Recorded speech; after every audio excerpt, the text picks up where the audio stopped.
몇 년 전에 괜찮은 남자를 만날 수 있는 장소 세 군데를 이야기한 적이 있었는데 가만히 지금 와서 보니까 제가 40대이다 보니 올드한 느낌이 좀 있더라고요. 약간 제 나이대 아재 방식 느낌? 그래서 제가 요즘 젊은 20, 30대 분들에게 맞는 괜찮은 이성을 만날 수 있는 세 가지 방법을 한번 이야기해 보려고 합니다. 첫 번째는 의외로 진짜 빠르고 확실한 거는 데이트 어플이었어요. 그 라떼는 괜찮은 이성을 만나려면은 자연스럽게 일하면서 만난다든지 아니면 학교나 동아리 같은 곳에서 무언가를 하면서 이성을 만나야 괜찮은 이성을 만날 수 있다고 생각을 하고 있었어요. 흔히 자만추라고 이야기하는 자연스러운 만남을 추구했었는데, 왜냐면은 일상생활 속에서 자연스럽게 서로를 알아가면서 이 사람의 성향, 성격, 사람의 됨됨이가 파악이 되어야 자신에게 맞는 괜찮은 사람과의 만남이 시작되는 게 아닐까? 제가 20대 시절에도 온라인 채팅이 있었고 친구들이 싸이월드를 통해서도 이성들을 많이 만나고 했는데 온라인을 통해서 이성을 만난다는 거에 대해서 거부감이 좀 있었거든요. 이렇게 인터넷으로 사람을 만난다는 건 너무 일회성 만남이라는 느낌도 강했고, 과연 그런 곳에서 괜찮은 사람을 만날 수 있을까? 특히 제가 부정적인 것 중에 하나가 바로 이 데이트 어플이었는데, 저의 이 편견이 완전히 깨졌던 계기가 있었어요. 바로 연애 전문 유튜버 박코님의 결혼식에 갔을 때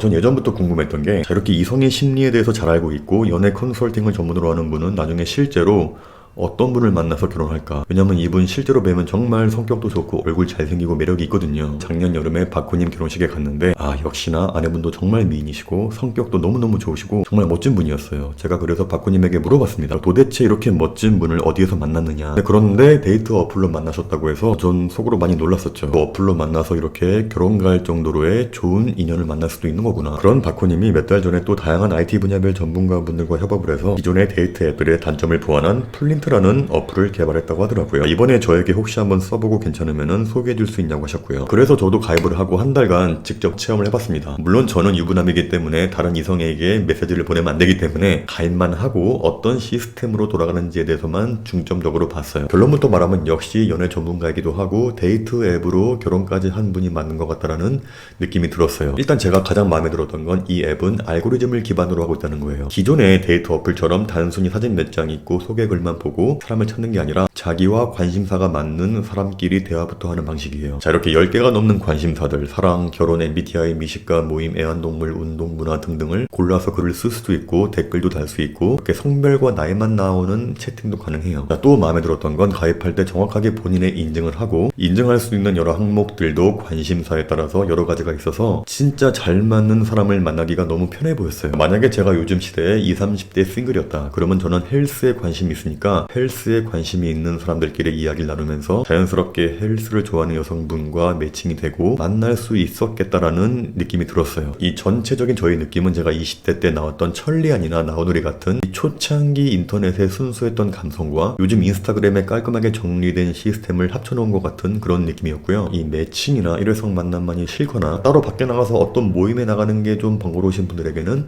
너무너무 딱 맞는 그런 앱이 아닐까. 제가 고정 댓글에 링크를 걸어 놓을 테니까요. 일단 부담 없이 한번 가보시고, 그리고 가입하실 때 추천 아이디를 대디 입력하시면요 충분하게 체험할 수 있는 정도의 머니를 지급해준다니까 일단 부담 없이 한번 써보시기 바라겠습니다. 그리고 두 번째는 바로 가입비가 있는 모임이에요. 제가 작년에 감독님 분들 24분을 모시고 독서 모임 1기를 모집했었는데, 이렇게 직접 감독님들 만나 뵙고 이야기를 하는 것도 너무 좋았는데 더 기뻤던 건 바로 이 모임에서 새 커플 나왔다는 거예요. 제 생각에는 일단 저를 좋아해 주시는 분들이 모였으니까 비슷한 성향일 가능성이 컸고, 이렇게 저 감성 데디라는 구심점이 있어서 그런지 기본적으로 서로에 대한 신뢰감이 있었다고 할까요? 왜냐면 감성 데디를 좋아할 정도면은 어느 정도 수준이 높고 성격도 괜찮고 성향이 좋으신 분들일 테니까 내적 친밀감 같은 게 있어서 이렇게 많은 커플이 나온 게 아니었을까 생각이 들었어요. 그러니까 예나 지금이나 변함없이 자만추를 좋아해 주시는 분들은 역시 모임만한 게 없다라고 느끼실 텐데, 그런데 저의 경험상 아무리 이성이 많다고 해도 그냥 아무 모임이나 나가면요 마음에 드는 이성을 만나지도 못하고 시간만 허비할 수도 있죠. 왜냐면 어떤 성격의 모임이든 분명히 연분에는 관심이 없고 제밥에만 관심을 보이는 분들이 있어서 그 순수 모임의 성격에서 벗어나서 어떻게든 그저 이성을 만나기 위해서 나오시는 분들이 꽤 많습니다. 그래서 이왕 모임을 나가려면요 분명한 목적이 있고 뜻이 있는 유료로 가입을 해야 하는 모임을 나가는 걸 추천드려요. 그저 밥값이나 술값 n분의 1 해서 맞는 모임은 솔직히 나한테 괜찮은 이성을 만나기 어렵습니다. 말 그대로 정말 아무나 오는 곳이기 때문에 진짜 아무나 오는 경우도 많고 그만큼 대충 찔러보는 인간들도 많아요. 근데 그에 반해서 그래도 가입비가 있거나 참가비가 적지 않은 모임은 그런 사람들이 일단 걸러집니다. 참가비를 지불하고 그 목적에 맞는 모임에 왔다는 거는 그만큼의 진정성이 있다는 뜻이고, 어느 정도 사람을 만날 성의가 있는 분들이 오는 경우가 훨씬 많거든요. 그래서 이런 독서 모임 혹은 어느 특정 인물의 모임이라든지 분명하게 성격이 정해져 있고 추구하는 방향성이 있는 그런 모임에 나가시는 걸 추천드려요. 제가 20대 때에는 이런 모임이 거의 없다시피 해서 개인적으로 좀 아쉬워요. 자, 그리고 마지막은 봉사활동 사이트예요. 제가 군대에 있을 때 몇몇 인원들이 양로원에 봉사활동 하러 간 적이 있었어요. 그때는 솔직히 가기 싫은데 억지로 간 거였죠. 위에 간부들이 시키니까 가라고. 근데 갔더니 저에게는 정말 가슴 뭉클하고 좋은 기억이었어요.